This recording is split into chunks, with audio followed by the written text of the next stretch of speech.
I'm here with the Mass readings for Monday, February 24th, 2020, Monday of the 7th week in Ordinary Time. A reading from the letter of St. James. Beloved, who among you is wise and understanding? Let him show his works by a good life, in the humility that comes from wisdom. But if you have bitter jealousy and selfish ambition in your hearts, do not boast and be false to the truth. Wisdom of this kind does not come down from above, but is earthly, unspiritual, demonic. For where jealousy and selfish ambition exist, there is disorder and every foul practice. But the wisdom from above is first of all pure, then peaceable, gentle, compliant, full of mercy and good fruits, without inconstancy or insincerity, and the fruit of righteousness is sown in peace, for those who cultivate peace. The Word of the Lord. The Responsorial Psalm. Today's Responsorial Psalm is Psalm number 19. The response is, The precepts of the Lord give joy to the heart. The precepts of the Lord give joy to the heart. The law of the Lord is perfect, refreshing the soul. The decree of the Lord is trustworthy, giving wisdom to the simple. The precepts of the Lord give joy to the heart. The precepts of the Lord are right, rejoicing the heart. The command of the Lord is clear, enlightening the eye. The precepts of the Lord give joy to the heart. The fear of the Lord is pure, enduring forever. The ordinances of the Lord are true, all of them just. The precepts of the Lord give joy to the heart. Let the words of my mouth and the thought of my heart find favor before you, O Lord, my rock and my Redeemer. The precepts of the Lord give joy to the heart. The precepts of the Lord give joy to the heart.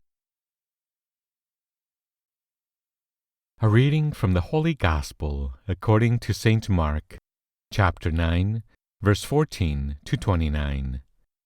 As Jesus came down from the mountain with Peter, James, John, and approached the other disciples, they saw a large crowd around them, and the scribes arguing with them. Immediately, on seeing him, the whole crowd was utterly amazed. They ran up to him and greeted him. He asked them, What are you arguing about with them? Someone from the crowd answered him, Teacher, I have brought to you my son, possessed by a mute spirit. Wherever it seizes him, it throws him down. He foams at the mouth, grinds his teeth, and becomes rigid. I asked your disciples to drive it out, but they were unable to do so. He said to them in reply, O faithless generation, how long will I be with you? How long will I endure you? Bring him to me. They brought the boy to him, and when he saw him, the spirit immediately threw the boy into convulsions. As he fell to the ground, he began to roll around and foam at the mouth. Then he questioned his father, How long has this been happening to him? He replied, Since childhood. It has often thrown him into fire and into water to kill him. But if you can do anything, have compassion on us and help us.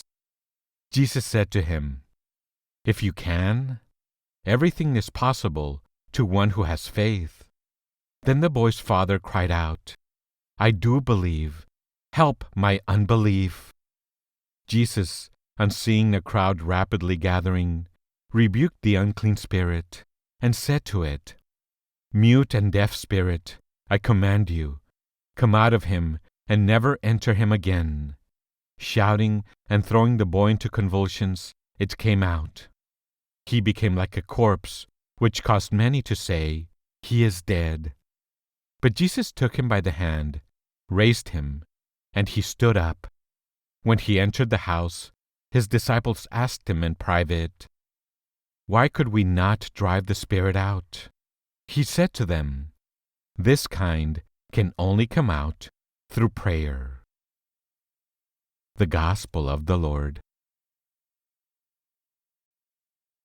Here are some thoughts on today's scripture. The man comes back with a magnificent response. I do have faith. Help the little faith I have. That is the paradox of faith. It is something that we must have in order to come under the power of God, and yet it is also something He has to give us first. This was enough for Jesus. He immediately drove out the force that was afflicting the boy. Afterwards, when Jesus' disciples were alone with him, they asked why they could not heal the boy. Jesus tells them that this kind can only be driven out by prayer.